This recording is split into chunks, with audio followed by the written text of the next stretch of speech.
I'm Richard Southern in the 680 newsroom. The stock markets closed out the month of May this past week. It was a good month. The TSX up 2.9% in May. Did see a bit of weakness for equities towards the end of the week as a trade war broke out between Canada and the U.S. Never thought we'd say that, but here we are. The Trump administration imposing tariffs on Canadian steel and aluminum imports on Thursday.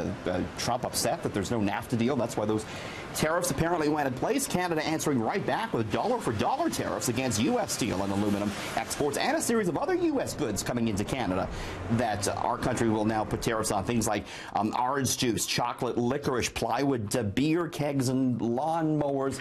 Market's actually not too concerned about this whole trade war, not yet. In many ways, it was expected. Again, just a little bit of weakness for the TSX. The loonie, though, did pull back, and we'll probably hear a lot more about this coming up.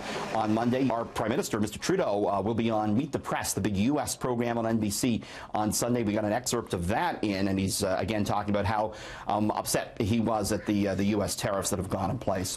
Meantime, big news out of the Canadian quick service market. Tim Hortons saying this week that they're going to test out all-day breakfast at a couple of Ontario locations in Hamilton and Brampton before perhaps rolling it out nationally.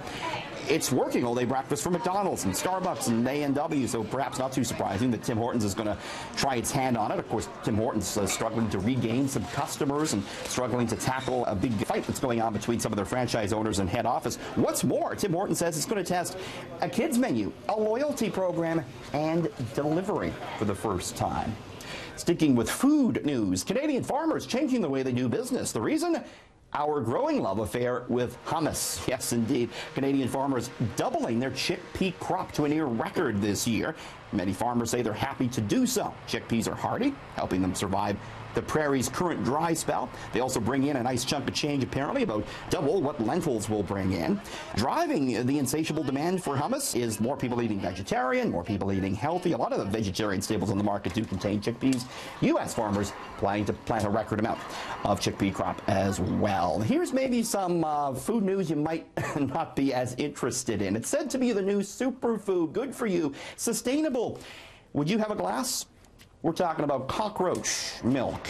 Yes, indeed. Cockroach is not usually associated with good places to dine, but according to researchers, cockroach milk, or postnatal fluid secreted from the critters to nourish their 50 or so hatchlings, could provide great benefits to humans. Researchers say the milk is a complete food, featuring all the proteins, fats, and sugars humans need.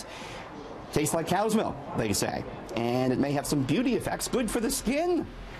Insect products becoming more and more en vogue as people look for more sustainable methods of food. And might have to take a pass on the cockroach milk, though. Finally, are you hitting the golf course this weekend? If you are, how about this new device to whisk you around? This is PGA golfer Bubba Watson, and there he goes in his flying golf cart. Yeah, in collaboration with Martin Aircraft, this new flying golf cart can reach heights of 3,000 feet and speeds of 80 kilometers an hour.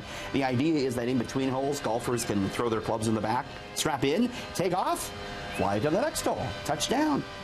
No word on when it's going to hit the market in mass production. It's going to sell for $200,000. You got to really love golf and hate walking the course for that price. In the 680 newsroom, Richard Southern, City News.